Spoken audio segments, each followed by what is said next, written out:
Rock your fit નામની competition છેલ્લા 10 વર્ષથી યોજાઈ રહી છે અને તેવી જ રીતે આ વખતે પણ બચ્ચાના ટેલેન્ટને લોકો સામે લાવવા અને દર વખતની જેમ એક પ્લેટફોર્મ મળી રહે તેના માટે આ વખતે પણ રોક યોર ફીટ 2016 યોજવામાં આવી હતી, જેના ઓડિશન્સ હાલમાં યોજાઈ રહ્યા છે. આ છે ઓડિશનનો first day, but on the very first day of this auditions બચ્ચાસના પરફોર્મન્સીસ સૌ કોઈને જ ચોંકાવી રહ્યા છે.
કે કારણ કે rock your feet is the best inspiration, કારણ કે મારો ફર્સ્ટ શો અહીંયા હતો.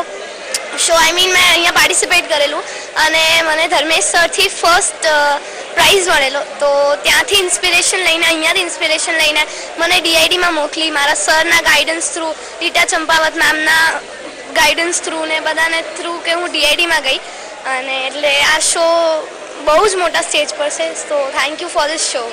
હું એ લોકોને એમ જ કહેવા માંગીશ કે અહીંયા જેટલું તમે તમારું આઉટ કરશો, આઉટપુટ નાખશો, એટલું જ તમને ઇન્ટરનેશનલ લેવલ પર તમને હેલ્પફુલ થશે. તમને અહીંયા આ નાના સ્ટેજ પર આટલો કોન્ફિડન્સ મળશે, એવી રીતે તમને ગેઇન કરતાં કરતાં ધીરે કોન્ફિડન્સ તમને ઇન્ટરનેશનલ લેવલ પર કામ આવશે. તો આ અમદાવાદની કોમ્પિટિશન ઇઝ ધ બેસ્ટ.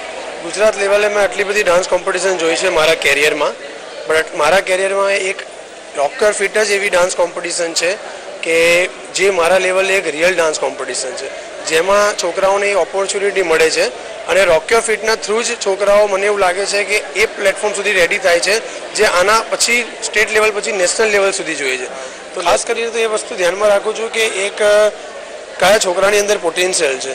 જે છોકરાની અંદર પોટેન્શિયલ હોય છે એની 19-20 ભૂલ હોય છે એ પણ અમે માફ કરી દેતા હોઈએ છીએ અને સિલેક્ટ કરી લેતા હોઈએ છીએ, જસ્ટ બિકોઝ ઓફ કે એને ઓપોર્ચ્યુનિટી નહીં મળે તો એને પછી આગળ ભૂલ સુધારવાનો મોકો નહીં મળે, એટલે અમે 1-2 ભૂલ માફ કરી દેતા હોઈએ છીએ.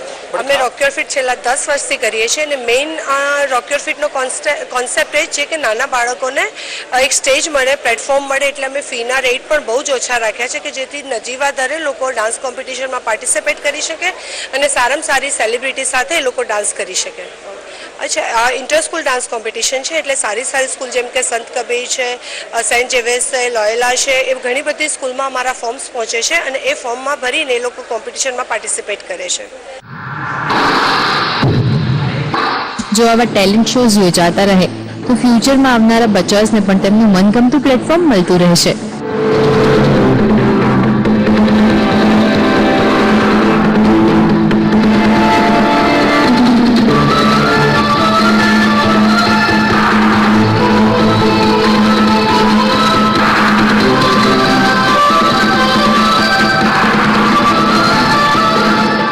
હાર્દી ભટ્ટ, સંદેશ ન્યૂઝ, અમદાવાદ.